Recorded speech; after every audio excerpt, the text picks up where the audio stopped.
다 함께 기도하시겠습니다.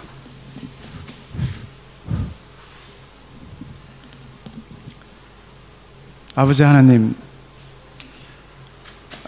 아버지의 그 품을 떠난 그 탕자처럼 하나님으로부터 창조되어진 하나님의 그 백성들이 스스로 우리의 그 유익과 우리의 행복을 위하여 아버지의 그 품을 떠난, 참으로 그 죄로 말미암아 죽음의 그 영원한 형벌만이 그 절망 가운데에서 살아갈 수밖에 없는 저희들임에도 불구하고 하나님의 그 놀라우신 사랑과 그 은혜의 풍성한 그 크신 은총으로 말미암아 사망의 권세를 이기신 그 예수 그리스도를 믿음으로 말미암아 영원한 새 생명을 얻게 하시고 그 소망 안에서 이 땅에서의 삶을 살아갈 수 있는 귀한 은혜를 저희들에게 허락하신 하나님께 감사와 그 찬양과 그 영광을 드리옵나이다. 애굽 땅에서 종살이하던 그 이스라엘 백성들을 하나님께서 구원해 주시고 하나님께서 그들에게 약속하신 그 가나안 땅에 이르기까지 광야에서의 삶을 통하여서 저들을 보호하시며 또 인도하셨던 그 하나님께서 세상과 더불어 살아갔던 저희들을 구원해 주시고 오늘 이 현실 속에서 살아가는 주의 백성들의 삶을 일일이 함께 하시며 또 주관해 가시며 암탉이 병아리를 품에 품듯이 저희들을 보호하시며 하나님께서 저희들에게 주시고자 하신 그 새하늘과 새 땅이 이를 때까지 우리 주님 다시 오실 날까지 저희들을 보호해 가시며 인도해 가시는 하나님의 그 놀라우신 사랑을 다시금 기억하며 그 하나님을 찬양하며 그 하나님께 예배하기 위하여 저들로 하여금 한자리에 모이게 하시고 한 마음으로 주님을 바라볼 수 있는 귀한 시간을 저희들에게 허락하여 주심으로 인하여 감사와 또한 찬양을 드리옵나이다.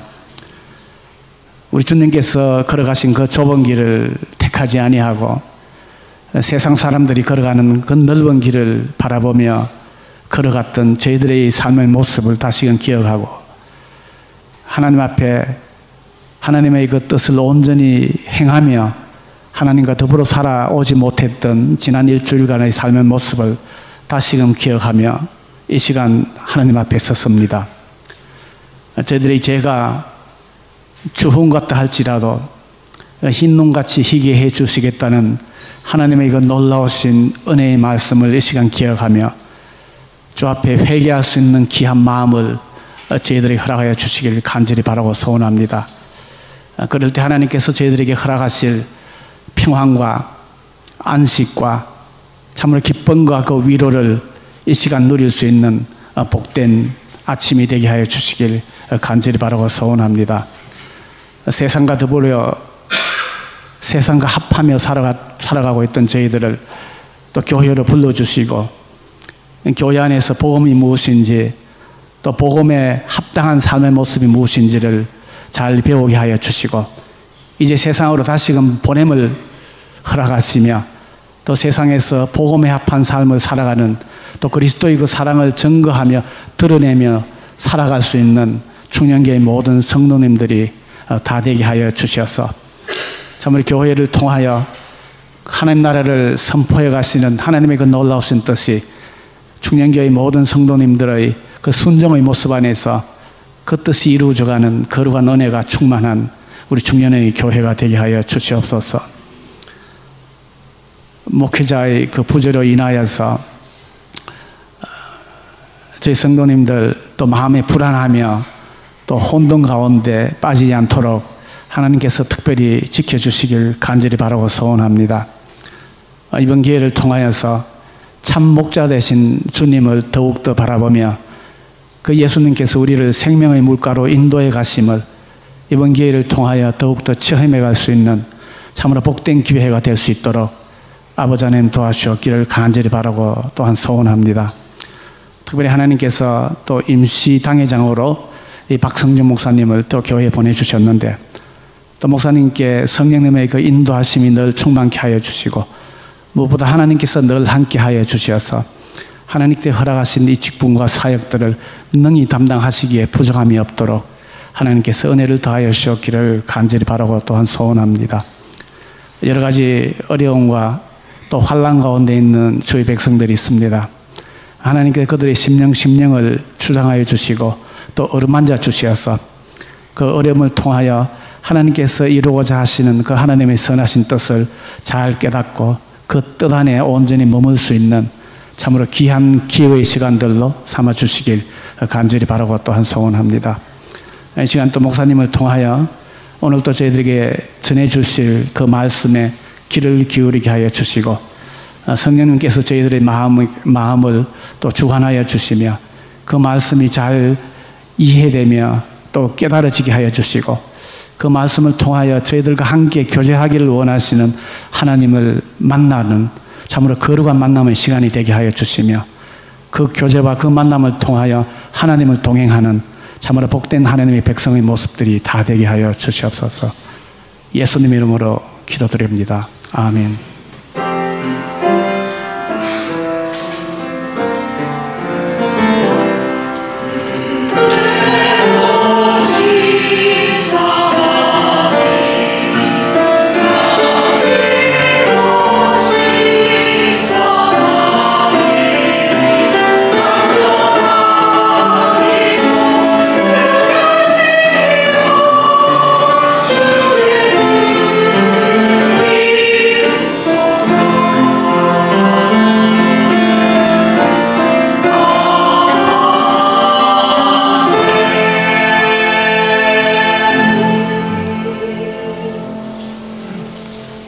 이 시간은 성경 봉독하는 시간 갖겠습니다.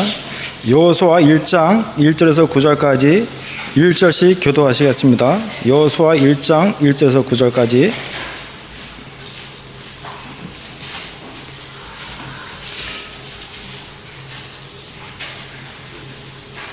여호와의 종 모세가 죽은 후에 여호와께서 모세의 수정자 눈의 아들 여호수아에게 말씀하여 이르시되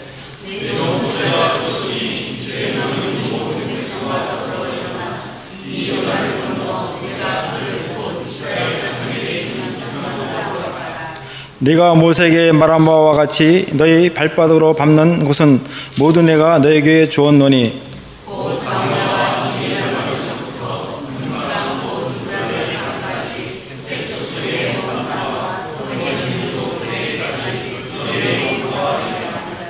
네 평생에 너를 능히 대적할 자가 없으니 내가 모세와 함께 있었던 것 같이 너와 함께 있을 것임이니라. 내가 너희를 떠나지 아니하며 버리지 아니하리니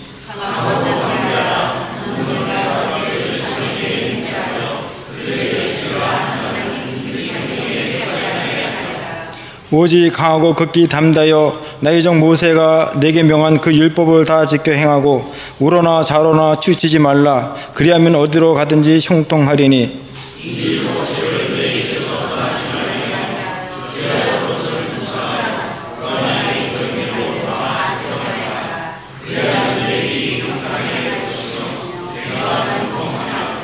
내가 내게 명령한 것이 아니냐. 강하고 담대하라. 두려워하지 말며 놀라지 말라. 네가 어디로 가든지 내 하나님 여호와가 너와 함께 하느니라 하시니라.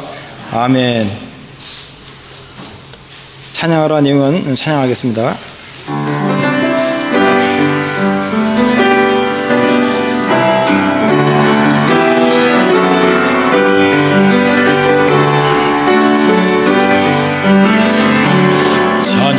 찬양하라 내 영혼아 찬양하라 내 영혼아 온 마음과 정성 다하여 주 찬양하라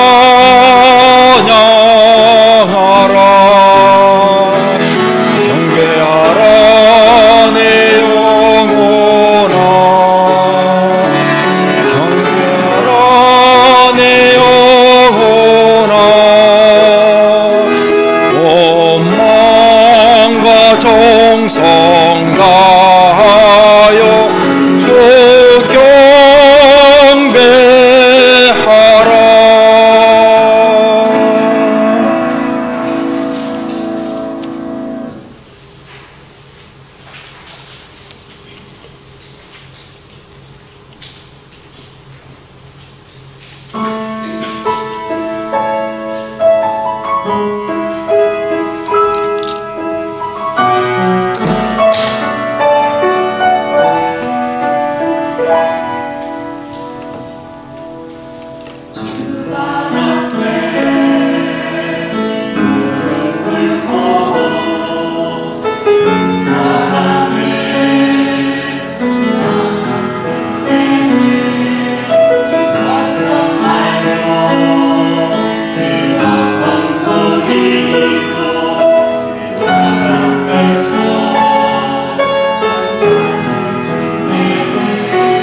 하나님, 그리스도께서 문 밖에서 우리를 이렇게 두드려 말씀하시며 그 문을 열면은 내가 그와 더러 먹는다고 말씀하셨는데, 하나님, 우리 주 예수 그리스도께서 자 우리들의 왕되심을 거역하게 하면서 우리가 밖에 있는 예수, 정말 표적이만 행하며 나의 안일함을 채워주는 그런 예수로 삼고 있는 저희들에게 우리 모든 것을 내려놓고 이제는 그리스도께서 내 안에 내가 그리 안에 있음을 바라보면서 아버지의 그리 앞에 입맞추며 그들의 그 일들을 하나님의 그 영광을 드러내며 살아가는 복된 우리 찬양대 되게 하여 주시고 우리 교회 삼아주신 하나님께 참으로 감사를 드립니다. 이러한 일들이 우리 삶 가운데 끊임없이 없도록 우리를 진리로 충만케 하여 주시옵소서. 감사를 드리며 거룩하심으로 드리고 나옵니다. 아멘. 이 시간은 박성준 선교사님 나오셔서 말씀 전해 주시겠습니다.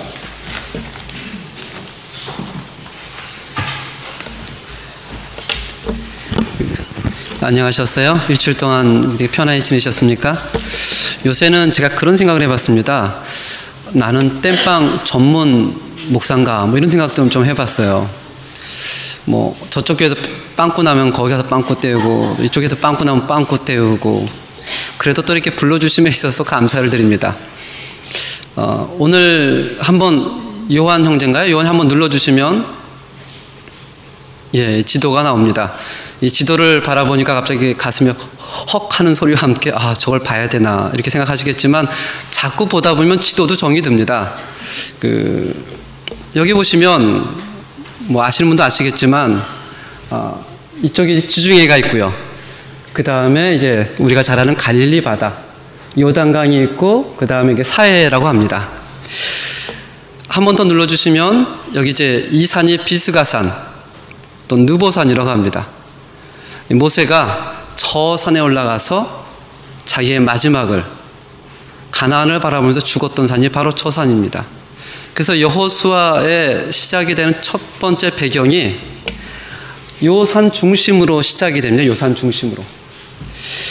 우리가 저번 주에 그 설교를 잠깐 나눴듯이 이 산 중심에서 모세가 여호수아에게 리더십 이양을 합니다. 그것이 하나님의 뜻이었죠. 하나님의 뜻인 줄 알았지만 모세는 그래도 하나님께 이렇게 기도를 하죠. 하나님, 구하옵나니 나로 건너가게 하옵소서. 저 아름다운 땅, 저 아름다운 곳을 제가 좀 볼 수 있게 해주시옵소서. 그러니까 하나님의 뜻을 몰라서가 아니라 알지만 자, 그 마음속에 얼마나 가고 싶었겠습니까? 저라도 그런 기도를 했을 것 같아요. 그럴 때 하나님께서 아니다.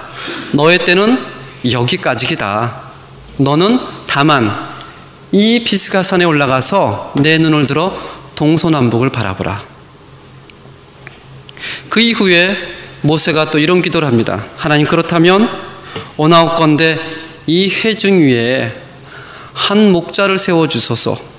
여호와의 회중을 섬길 수 있는 한 목자. 여호와의 종으로서 모세가 자기 힘으로 권력으로 충분히 그 영향력으로 다른 사람을 세울 수 있음에도 불구하고 하나님 앞에 엎드려서 하나님의 뜻이 어디 있습니까? 라고 했을 때 하나님이 누구를 세워주십니까? 여호수아를 세워주시죠. 여호수아를 세운 이유는 딱 한 가지였습니다. 그 이유가 그 안에 뭐가 있다? 영이 있다. 그가 용감하다? 아닙니다. 그가 학식이 많다? 아니에요. 그 안에 영이 있다. 그가 하나님의 회중을 사모하고 회막하게 거면서 나를 사모했던 그 사람이다. 그 이후에 모세가 여호수아를 불러서 자기의 모든 존귀함을 다 내어주고 회중 앞에서 대제사장 앞에서 여호수아를 세워주는 이 모든 것이 여호수아가 시작하는 배경이 됩니다. 배경. 그리고 오늘 저번에 읽었던 여호수아 1장 1절을 제가 읽겠습니다. 여호수아 1장 1절을 보면 이렇게 얘기를 합니다. 여호와의 종 모세가 죽은 후에 여호와께서 모세의 수종자 눈의 아들 여호수아에게 말씀하여 이르시되 하면서 2절, 3절, 4절, 5절이 여호수아 전체 요약이라고 말씀드렸습니다. 한번 눌러주시겠어요? 요한? 한번 눌러주세요. 예. 눌러주시면 여호수아 1장 2절에서 5절까지 여호수아 전체 요약입니다. 그래서 2절은 이렇습니다. 내 종 모세가 죽었으니 이제 너는 이 모든 백성과 더불어 일어나 어디로 가요? 요단을 건너 내가 그들고 이스라엘 자손에게 주는 그 땅으로 가라. 이 말은 여호수아 1장부터 5장까지의 요약입니다. 너는 요단으로 들어가라. 가나안 입성. 3절입니다. 3절 제가 읽겠습니다. 내가 모세에게 말한 바와 같이 너희 발바닥으로 밟는 것은 모두 내가 너희에게 주었노니 너가 발바닥으로 밟는 모든 가나안 땅을 내가 주었다. 가나안 정복이라고 합니다. 여호수아 6장에서 12장까지 이 가나안 땅에 들어가서 가나안 땅을 정복하는 기간을 성경학자들은 대략 7년으로 잡습니다. 7년. 뭐 1년 더 있을 수도 있고요. 대략 7년.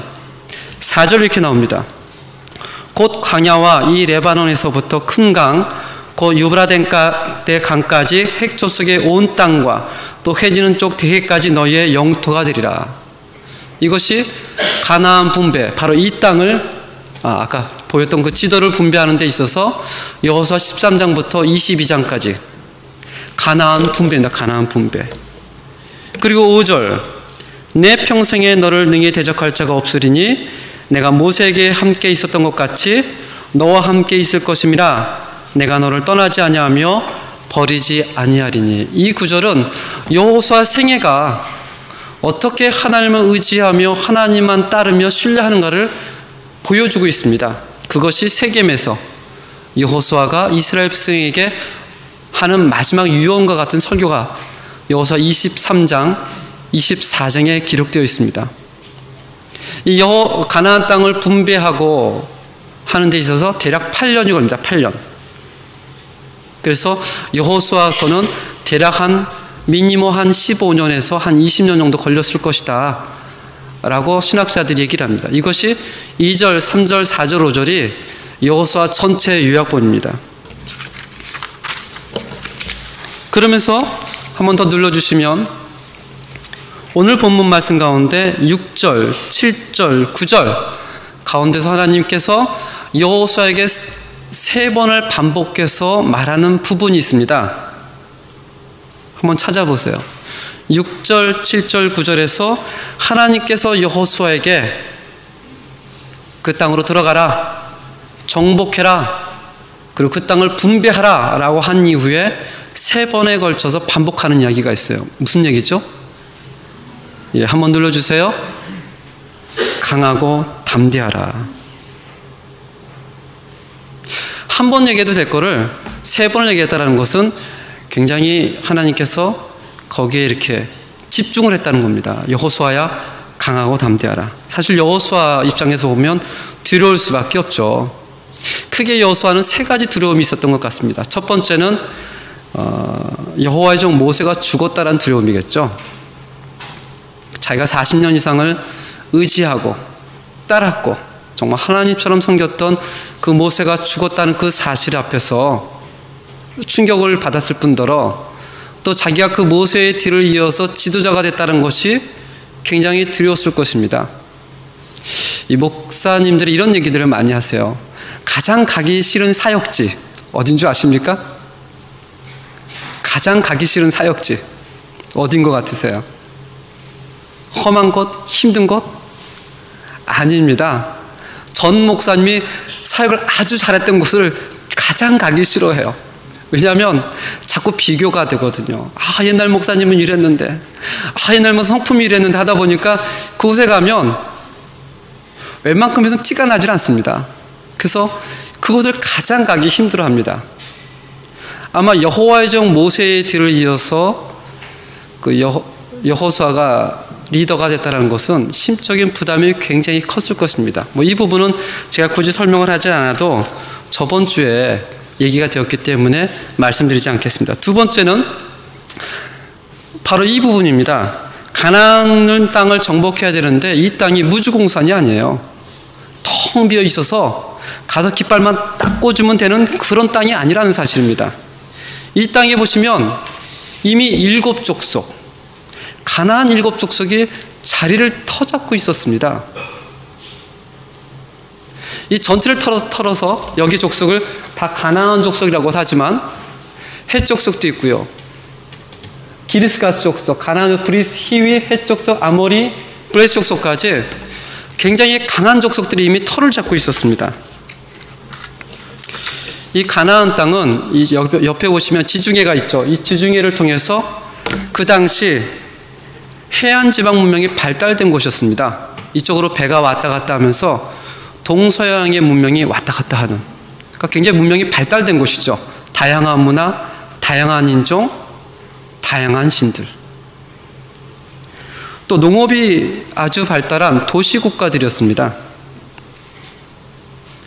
이 이스라엘 백성들이 여호수아를 필두로 해서 가나안을 넘어갈 때가 대략 13세기 초로 잡습니다. 13세기 초. 13세기 초면 전 세계적으로 이 청동기 문화에서 철기 문화로 넘어갈 때입니다. 그런데 이 가나안 족속들은 이미 이 해양을 통해서 유럽의 많은 문화들을 받아들였기 때문에 철기 문화가 이미 자리를 잡혀 있었어요. 철기 문화. 이 철기 문화가 철로 만든 칼, 철로 만든 창, 그런 문화가 앞서 있다는 겁니다. 지금도 전쟁을 하면 사람이 전쟁을 하는 게 아니고 무기가 강한 사람들이 이기게 되어 있습니다. 예전엔 더 심했습니다. 한번 여호수아서 17장 16절을 보겠습니다. 17장 16절. 여호수아서 17장 16절.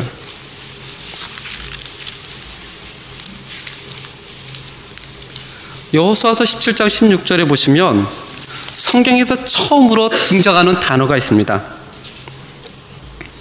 성경에서 처음으로 등장하는 단어 17장 16절입니다.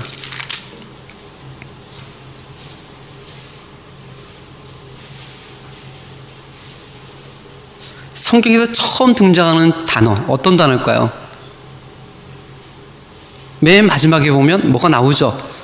철병거. 한번 눌러주세요. 철병거. 철병거.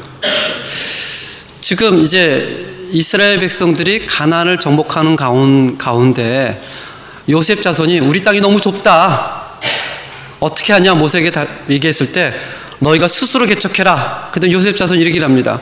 그쪽에 철병거가 있는데, 이 철병거는요 세계 인류 역사를 바꾼 10대 무기 가운데 하나입니다. 지금이야 뭐 마차같이 생겼고 아무것도 아니지만 그 당시에 철병거는 대단했습니다. 나무로 틀을 딱 잡아서 그 다음에 철로 씌웠어. 앞에 말이 끌고, 보통 말이 습관상 사람을 밟지 않은데 고도를 훈련시켜서 막 들어가면 말이 사람을 짓밟게 만듭니다. 그러니까 철병거 몇 대만 있으면 쑥대밭이 됩니다. 쑥대밭이 돼요. 혹시 오래전에 주몽이라는 드라마를 보셨는지 모르겠어요. 꽤 오래됐죠? 보셨나요? 주몽을 보시면 주몽이 이제 부여의 왕자였습니다. 부여의 왕자. 근데 그 당시 중국의 한나라에 늘 속국처럼 살았어요. 왜냐하면 한나라는 철기 문화죠. 철기 문화. 강철검이라고요. 부여는 청동기 시대 청동검이 있었습니다. 청동검은 무게가 무겁습니다. 길지도 않아요. 강철검은 얇으면서도 길어요. 둘이 부딪히면 한 번 부딪히는 순간 청동검이 어떻게 돼요? 부러지거나 휘어집니다. 그 무기를 상대가 되지 않기 때문에 늘 그 주몽이 꿈꾸는 것이 있었어요. 뭘 만들자? 강철검을 만들자. 그래서 한국 역사에서도 고구려가 강철검을 만듦으로 우리 역사는 가장 강대국의 나라가 됐지 않았습니까? 지금 이스라엘 백성들이 가나안 땅을 들어가서 정복하는 것은 쉬운 것이 아닙니다. 자기보다 훨씬 무기가 강력한 나라, 훨씬 대단한 나라, 철병거가 있는 나라를 들어가야 돼요. 그럼 이스라엘의 수준은 어땠을까? 어땠을 것 같습니까? 이에 맞서는 이스라엘 군대의 수준. 한번 사무엘상을 한번 찾아볼까요? 사무엘상 13장입니다.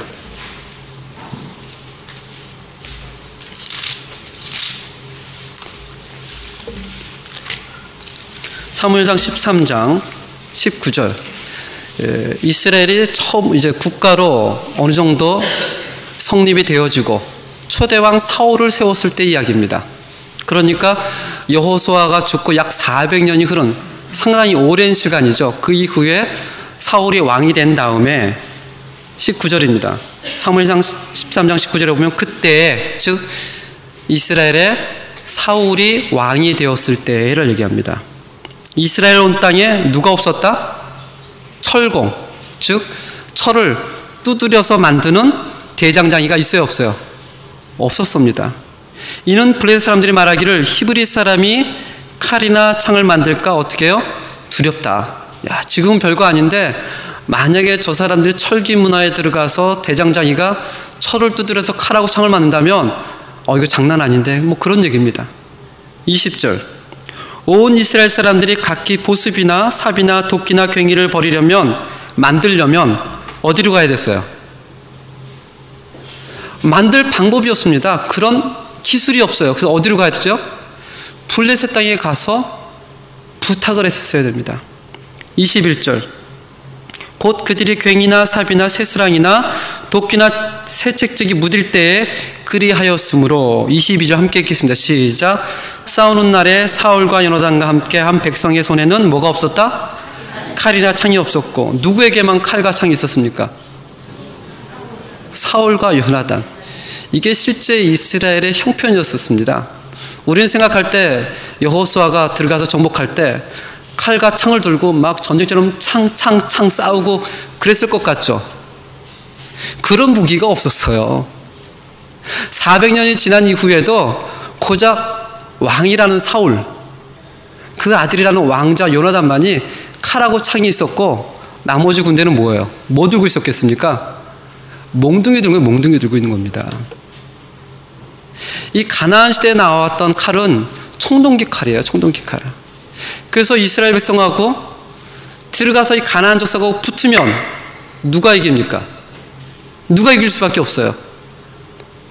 당연히 가나안 족속이 이길 수밖에 없는 게임입니다. 10번을 싸워도 당연히 가나안 족속이 이깁니다. 이건 계란으로 바위를 치는 격이에요.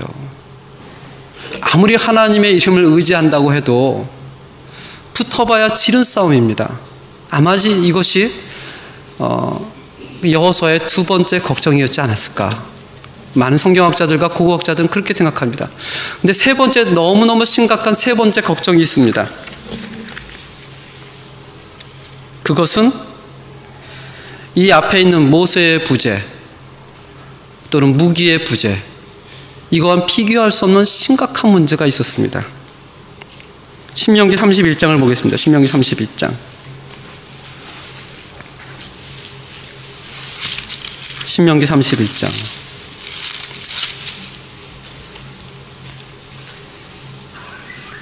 신명기 31장 14절 15절에 보면요, 하나님께서 모세에게 이제 여호수아가 모세의 뒤를 이어 지도자가 된다라고 선포한 후에, 또 모세도 그렇게 선포한 후에 하나님이 모세와 여호수아를 불러드립니다. 회막 앞에서.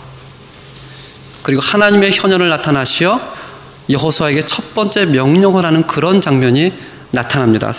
제가 31장 14절 15절 읽겠습니다. 여호와께서 모세에게 이르시되 내가 죽을 기한이 가까웠으니 여호수아를 불러 함께 회막으로 나아오라. 내가 그에게 무엇을 내리리라? 명령. 처음으로 하나님께서 여호수아를 불러서 명령을 내리는 장면입니다. 그러니까 그 하나님을 만나러 가는 여호수아의 별의별 생각이 잘 들겠죠. 하나님이 나에게 뭐라고 말씀하실까? 늘 모세에게 말씀하셨던 그 하나님이 오늘 나에게 뭐라고 말씀하실까? 계속 읽겠습니다. 모세가 여호수아에게 나아가서 회막에 서니 15절 여호와께서 구름 기둥 가운데서 장막에 나타나시고 구름 기둥은 장막 문 위에 어떻게 했다고요? 머물렀더라. 아마 하나님의 현현의 앞에서 너무너무 두려운 마음으로 나아갔겠지만 내심 한쪽에서는 굉장한 기대를 가지고 있었을지 모르겠습니다. 하나님이 나에게 뭐라고 위로의 말씀을 하실까? 그런데 31장 16절 17절에 보면 16절 17절 18절에 보면 너무나 충격적인 이야기를 하나님께서 하십니다. 너무나 충격적인 이야기. 제가 16절 읽겠습니다. 여호와께서 모세에게 이르시되 너는 내 조상과 함께 누우려니와 이 백성은 그 땅으로 들어가 음란히 그 땅의 이방인들을 따르며 일어날 것이요 나를 버리고 내가 그들과 맺은 언약을 어길 것이라. 하나님께서 모세와 여호수아를 불러놓고 하는 얘기가, 이제 모세는 조상에게 돌아가고 이제 이 백성은 어디로 들어간다? 가나안 땅에 들어갈 텐데, 그 들어가서 그 땅에서 음란한 신들을 따를 것이며 나를 버릴 것이고 내가 그들과 맺은 언약을 버릴 것이다 라고 얘기를 합니다.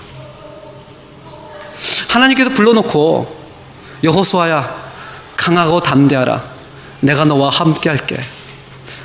내게는 가는 길이 형통할 것이고 잘 될 것이며 화이팅! 열심히 해 여호수아. 이렇게 해도 될까 말까 할 텐데 불러놓고 하는 얘기가 그렇습니다. 이 백성들이 가나안 땅에 들어가면 이방 신들을 따를 것이며 나를 버릴 것이며 나와 맺은 언약도 버릴 것이다. 대체 이 상황을 어떻게 여호수아가 받아들입니까? 하나님, 왜 나를 부르셨습니까? 모세라는 커다란 상도 내가 넘어야 되고 온통 철무기로 무장한 저 가나안 땅도 내가 점령해야 되는데, 아니 하나님의 백성이 들어가서 하나님을 버리고 하나님의 언약을 버린다면 나는 어떡합니까? 17절을 보겠습니다. 내가 그들에게 진노하여 그들을 버리며 내 얼굴을 숨겨 그들에게 보이지 않게 할 것인즉 그들이 삼킴을 당하며 허다한 재앙과 환난이 그들에게 임할 그때에 그들이 말하기를, 첩첩산중이죠. 단순히 하나님을 버리고 언약을 버리고 그 정도가 아니라 그들에게 이제 재앙이 따를 텐데, 환난이 따를 텐데 그들은 이렇게 얘기한다고 합니다. 이어서 그때 그들이 말하기를, 이 재앙이 누구 때문이라? 누구 때문이라? 하나님이 우리 가운데 하나님 때문이야.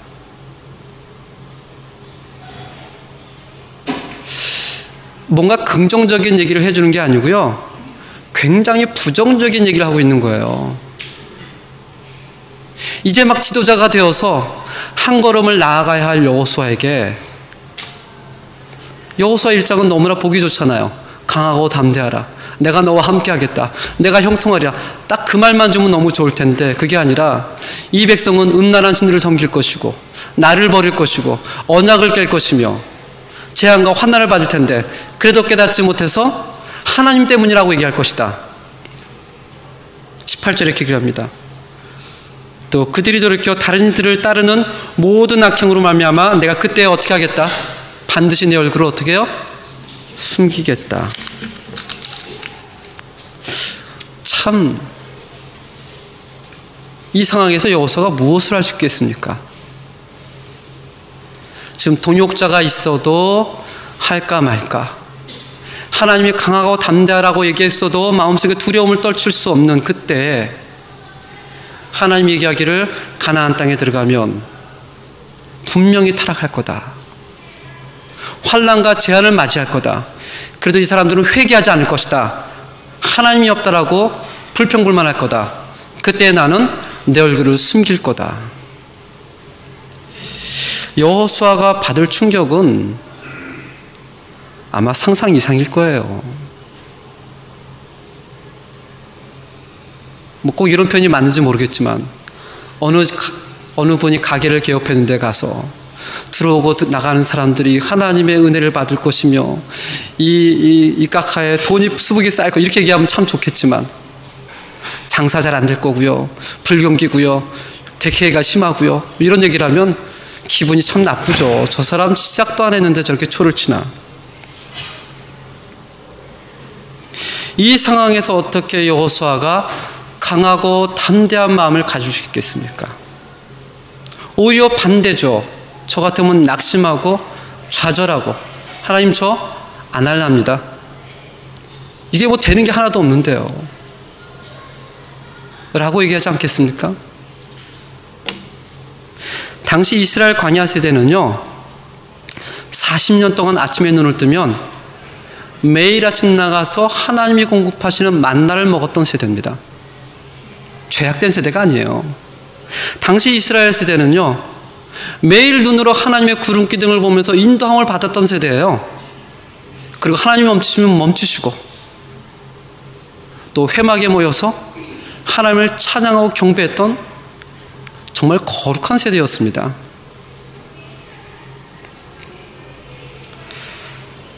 그렇게 그런 문화가 없었어요. 그런데 그 세대가 타락한다는 겁니다. 타락한다는 거예요. 반면에 가나안은 아까 말씀한 것처럼 무역이 활발한 나라들이었습니다. 동서양의 문화가 풍족한 나라, 다양한 사고방식, 다양한 문화, 또 농업을 했기 때문에 씨를 심을 때, 추수할 때, 비가 안 올 때, 비가 올 때 피에스타가 많았습니다.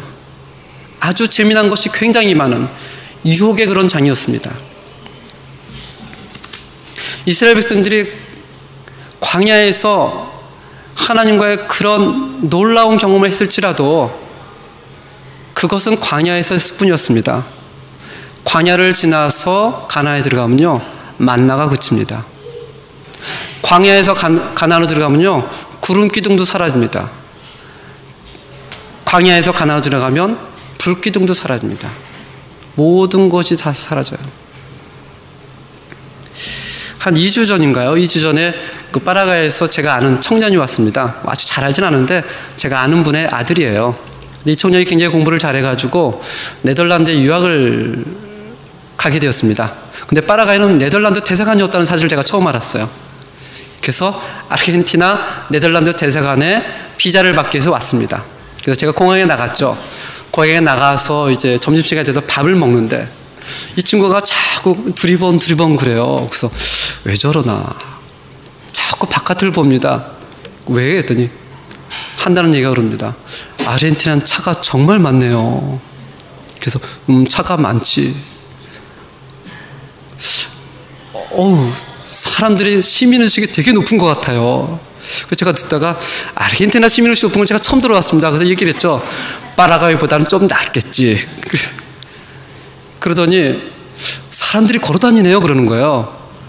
그럼 사람들이 걸어다니지 날아다니니? 했더니 파라과이에서는 아르헨티나가 너무 위험하다고 소문이 나서 걸어다니면 안 된다고 얘기를 했대요. 그런데 저한테 또 그럽니다. 내일 대사관에 갔다 올 텐데 목사님 어떻게 대사관 앞으로 내가 나갈게. 어휴 다행이다. 왜? 아유 택시 타면 큰일 나는데. 아니 택시 다 타. 아니에요. 아르헨티나에서 택시 타면요 잡혀간대요. 그래서 이게 무슨 얘기를 하나. 그러니까 이 친구가 아르헨티나를 아주 갓난아기일 때 한번 오고 25인데 처음 온 겁니다. 아르헨티나가 워낙 요즘에 위험하다고 소문이 났다 보니까 파라과이에서 인터넷에 조사를 했나 봐요. 그랬더니 여행 금지구역. 진짜 한국에서는 아르헨티나 여행 금지구역으로 지금 책정이 되어 있습니다. 실제로. 택시 타면 안 되고요. 핸드폰 꺼내면 안 되고요. 그 다음에 길에 걸어 다니면 안 되고요. 이 친구가 완전히 쫄아가지고 아르헨티나 온 거예요. 알고 보니까 네덜란드 대사관이 푸에르토 마드로에 있더라고요. 저도 몰랐습니다. 그리고 제가 호텔에 대다주고 자기 어떻게 가냐고 물으더라고요. 그래서 꼬리엔테에서 5가닥만 걸어가면 됐더니 걸어가도 괜찮나요? 그래서 참 얘가 농담하나. 제가 길을 보여줬죠. 다 걸어다니잖아. 그때 그 친구가 걸어가도 되네요. 그 다음날 낮에 갔습니다. 또 점심을 또 같이 먹어요. 그랬더니 이 친구가 하는 얘기가 아르헨티나 정말 좋으네요. 사람들이 인종이 다르고요. 옷이 파라과이보다 훨씬 깨끗하게 입고 다니고요. 길도 넓고요. 차도 많고요. 와, 건물이 너무너무하고요. 아르헨티나에서 살았으면 좋았을 텐데. 제가 옆에 있다가 그랬죠. 파라과이보다 한참 낫지. 이 아르헨티나에만 사시는 분들은 아르헨티나가 좋다는 걸 잘 모릅니다. 사실 여기 삶이 참 진부하잖아요. 그때 제가 추천하죠. 2박 3일 파라과이를 한번 다녀오세요. 한번 다녀오는 순간 눈이 떠집니다. 아르헨티나가 너무너무 좋은 나라구나. 아마 이스라엘 백성들이 가나안에 들어가는 순간 눈이 떠졌을 거예요. 매일 진부하게 모래를 보고 하늘을 쳐다보고 지긋지긋한 만나를 먹었던 그 사람들이 이제는 새로운 문화, 새로운 곳에 가서 접했을 때 아마 눈이 돌아갔을 것입니다. 하나님이 그걸 얘기하고 있는 것입니다. 아무리 이들이 광야에서 거룩한 체험을 했어도, 만나를 먹고 구름기둥과 불기둥의 인도를 받았어도, 그러나 그들이 그런 거지. 그치고 간에 들어가면 어떻게 해요? 반드시 사람은 타락할 수밖에 없다라는 존재를 알려주고 있습니다. 예외가 없어요. 내가 과거에 신앙생활을 잘했다고요? 과거일 뿐입니다. 과거일 뿐이에요. 그것이 오늘 나의 신앙을 대변해 주지 못합니다. 하나님께서 그것을 미리 경고해 주고 있습니다. 여호수아에게. 이 백성들이 가나안 땅에 들어가면 나를 버리고 내 얼굴을 버리고 이방신을 삼갈 거다. 재앙과 환난을 받아도 그들의 영적인 수준은 뭐라고 얘기를 해요? 하나님이 없기 때문이다라고 하나님께 돌릴 것이다. 나는 그때 내 얼굴을 숨기리라. 너는 강하고 담대하라. 하나님 그럼 어떻게 합니까? 어떻게 합니까? 19절에 나옵니다. 19절. 31장 19절. 함께 읽겠습니다. 그러므로 너희는 이 노래를 써서 이스라엘 자손들에게 가르쳐 그들의 입으로 부르게 하여 이 노래로 나를 위하여 이스라엘 자손들에게 증거가 되게 하라. 그러므로 분명히 이스라엘 백성들은 그냥 들어가면 100% 타락할 수밖에 없다. 100% 하나님을 버릴 수밖에 없다. 그러니까 그러기 위해서 그렇지 않게 뭘 해요? 준비를 해야 된다. 무슨 준비요? 이 노래를 써서. 이 노래라는 것은 짧게 본다면 32장에 나와 있는 모세의 노래입니다. 크게 본다면 하나님의 말씀 율법입니다. 너희가 이 노래를 써서 어떻게 해요? 너희 자손들에게 듣게 하고 가르치게 하고 기억하게 하고 증거하게 하라. 다른 방법이 있다 없다? 없다라고 얘기합니다. 없다. 31장 9절을 또 한번 보시기 바랍니다. 31장 9절.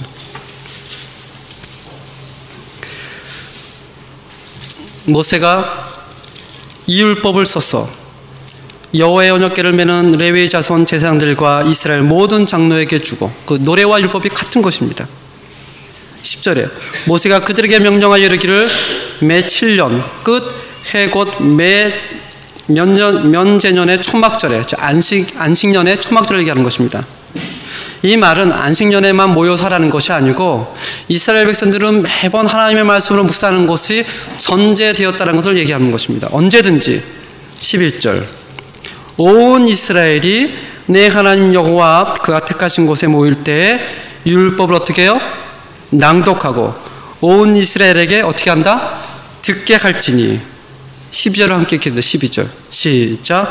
곧 백성의 남녀와 어린이와 내 성읍 안에 거류하는 타국인을 모으고 그들에게 듣고 배우고 내 하나님 여호와를 경외하며 이 율법의 모든 말씀을 지켜 행하게 하고, 또 너희가 요단을 건너가서 차지할 땅에 거주할 땅에 이 말씀을 알지 못하는 그들의 자녀에게도 어떻게 해요? 듣고 내 하나님 여호와 경외하기를 어떻게 해요? 배우게 할지니라. 아멘. 하나님의 말씀을 지속적으로 가르치지 않으면 그 사람들이 만나를 먹었을지라도 구름기둥과 불기둥의 인도를 받았을지라도 그들은 반드시 어떻게 해요? 타락할 수밖에 없다. 과거의 하나님과의 귀한 신앙의 모습이 그들의 미래를 보증하지 않는다는 얘기입니다. 지속적으로 하나님의 말씀을 들려줘라. 증거해줘라. 하나님의 경외함을 그들의 마음속에 뿌리내리게 하라.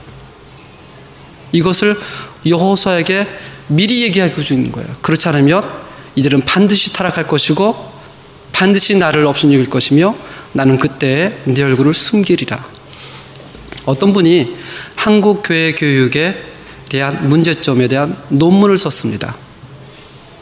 그 논문을 쓰는데 한국 교육의 문제점, 교회 교육의 문제점, 뭐 여러 가지가 있겠죠. 뭐 교사의 부재도 있을 거고 교재의 문제 여러 가지가 있겠는데, 한번 제가 한 10초를 줄 테니까 여러분들 한번 생각해 보세요. 한국 교회 교육의 문제점이 뭔가? 한번 나름대로 한번 생각해 보세요.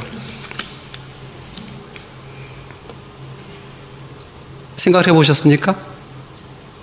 여러 가지 문제점이 있는데 이분이 지적한 건 이것입니다. 보통 우리가 교회 교육이라고 하면 유년부, 학생부, 청년부를 생각한다. 나이 6살에서 20살 때까지. 그래서 교육의 문제가 뭔가? 그러면 대부분 사람들이 거기를 맞춰서 교사가 부족해, 시간이 좀 안 맞아. 근데 이 생각 자체가 문제다라고 합니다. 교회 교육이라는 것은 6살에서 20살에 한정된 것이 아닙니다. 교회 교육은 6살 때부터 죽을 때까지 대상이 되는 건데 우리는 자꾸 6살부터 20살 때까지만 한정이 되어 있는 거예요. 보통 한국 사람의 평균 연령이 요새 86세라고 합니다. 그러면 이 교육을 받을 수 있는 기회가 20년밖에 되질 않아요. 나머지 한 60년은 교육의 부재 가운데 살아가고 있습니다. 교육의 부재. 교회도 그렇죠. 유치부부터 청년부까지 열심히 교육을 시킵니다. 청년부 이상이 되면 교육이 안 배워도 된다는 생각도 하고 필요 없다라고 생각을 합니다. 그럼 성인 교육은 어떻게 하느냐? 딱 두 가지로 한대요.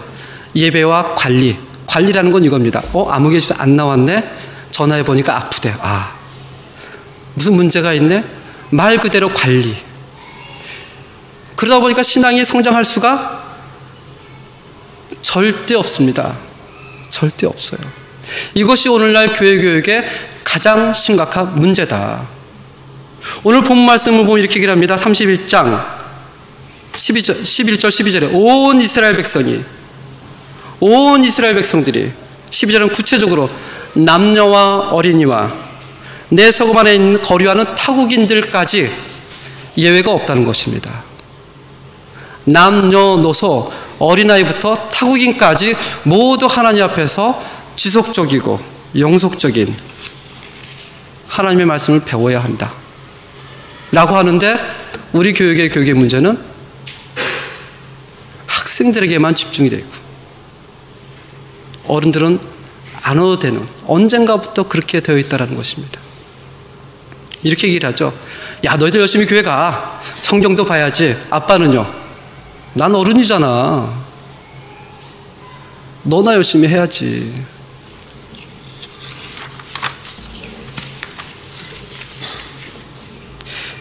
이스라엘 백성이 만나를 먹고 구름기둥, 불기둥이 그런 놀라운 체험을 해도요, 그의 교육이 끊어지면요, 별거 없습니다. 타락하는 존재예요. 하물며 우리 별거 있다라고 생각하십니까? 별거 없습니다. 하나님의 말씀을 그치는 순간 그저 타락의 존재로 갈 수밖에 없는 것입니다. 그런데 잠깐 예배를 드리고 크리스찬의 정체성과 영성을 유지할 수 있다고 하면 그것이 기적 중의 기적입니다. 그것이 기적 중의 기적이에요. 목사가 크리스찬의 정체성을 가지고 살고 조금 그래도 신앙이 낮다고 하는 것은 어떻게 보면 좀 당연할 수도 있겠습니다. 왜냐하면 환경 자체가 좀 다르거든요. 환경 자체가 달라요. 그래도 기도할 수 있는 시간이 있고 성경 볼 수 있는 시간도 있고 설교할 시간도 있다 보니까 그런 여러 것들이 우리에게 많은 도움이 됩니다. 하지만 그렇다고 목사가 신앙이 좋다고 해서 결코 자랑할 수가 없는 거죠. 너무나 당연한 문제일 수 있습니다. 그러나 보통 성도들은 그렇지가 않습니다. 여러분의 상은 전쟁이지 않습니까? 아침에 새벽에 일어나서 가게로 나가서 종업원들과 싸움을 해야 되고요. 싸움이라니까 좀 이상하네요. 현지인들과 부딪혀야 되고요. 태케이가 떴다 그러면 괜히 조마조마하고요.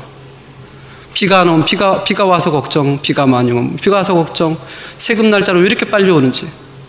끝나고 나서 집에 들어가면 손을 들 수 없을 정도로 피곤하지 않습니까? 그 가운데서 하나님의 말씀을 보고 하나님께 집중시킨다는 것은 진짜 어렵습니다. 어려워요. 그래서 정말 쉬운 방법이 있다라면 찾아주고 싶습니다. 하나님을 가까이 하고 성숙한 신앙이 되는 쉬운 방법. 그래서 예전에는 그것을 헌금 많이 하는 거나 봉사로 많이 때움을 했죠. 근데 성경에서는 그렇게 얘기하지 않습니다. 남녀, 어린이, 너희 아는 거류하는 타국인까지 하나의 말씀을 듣고 배우고 경외해야 된다. 그렇지 않으면 가나안 땅에 들어가면 그들은 반드시 변심할 수밖에 없다. 보통 일반적인 성도가 크리스찬의 정체성을 가지고 살아갈 수만 있다면 그 사람은 목사하고는 비교할 수 없는 영성을 가지고 있는 사람입니다. 왜냐하면 그런 전쟁 가운데 살아가고 있기 때문에. 여호수아는 오늘 본문에서 한 개인으로만 부르심을 받은 사람이 아니에요. 그저 너의 입으로 묵상하고 너만 생각하고 너만 배우고 이걸로 부르심을 받은 사람이 아니라는 것입니다. 그건 당연한 거고 무엇을 해야 돼요? 백성들에게 남녀 어린이 거류 타국인까지 그 사람들을 다 모아서 하나님의 말씀을 가르치고 배우고 깨우치게 할 그런 의무가 있다라는 것입니다. 너만 잘해도 된다는 얘기가 아닙니다. 오늘 충영교회 성도님들은 지금 어떻게 하나님 앞에 그 말씀을 부여잡고 계십니까? 신명기 32장 몇 구절만 읽고 제가 마치겠습니다. 신명기 32장 3절부터 6절까지 보겠습니다. 3절부터 6절.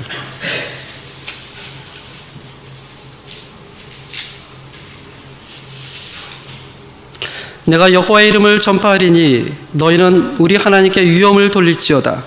그는 반석이시니 그가 하신 일이 완전하고 그의 모든 길이 정의롭고 진실하고 거짓이 없으신 하나님이시니 공의로우시고 바르시도다. 그들이 여호와를 향하여 악을 행하니 하나님의 자녀가 아니요 흠이 있고 삐뚤어진 세대로다. 어리석고 지혜 없는 백성아 여호와께 같이 보답하느냐? 그는 내 아버지여 너를 지으신 이가 아니시냐? 그가 너를 만드시고 너를 세우셨도다. 이 얘기를 모세와 여호수아는 계속해서 가르쳐 줬어야만 했습니다. 그러면서 45절에 이렇게 얘기를 합니다. 모세가 이 모든 말씀을 온 이스라엘에게 말하기를 마치고 그들에게 이르되 내가 오늘 너희에게 증언한 이 모든 말을 너희의 마음에 두고 너희의 자녀에게 명령하여 이 율법의 모든 말씀을 지켜 행하라 하라. 이는 너희에게 헛된 일이 아니라 너희의 무엇이라? 생명이라. 헛된 것이 아니다. 생명이라. 이 일로 말미암아 너희가 요단을 건너가 차지할 그 땅에서 너희의 날이 어떻게 해요? 장구하리라. 가나안 땅은 그냥 얻어지는 것이 아닙니다. 하나님 앞에 몸부림을 쳐야 돼요. 그것이 너희의 생명이니라. 함께 기도하겠습니다. 하나님 아버지, 오늘 여호수아를 묵상하면서 하나님께서 정말 이스라엘 백성들에게 얘기하셨던 것처럼 우리에게도 동일하게 말씀하신 줄 압니다. 그냥 얻어지는 것이 아니라 하나님 앞에 엎드리고 어린아이부터 어른까지 모든 사람이 하나님의 말씀을 듣고 배우고 그 경외함이 마음의 뿌리로 남아야 그것이 우리의 생명이라고 얘기를 합니다.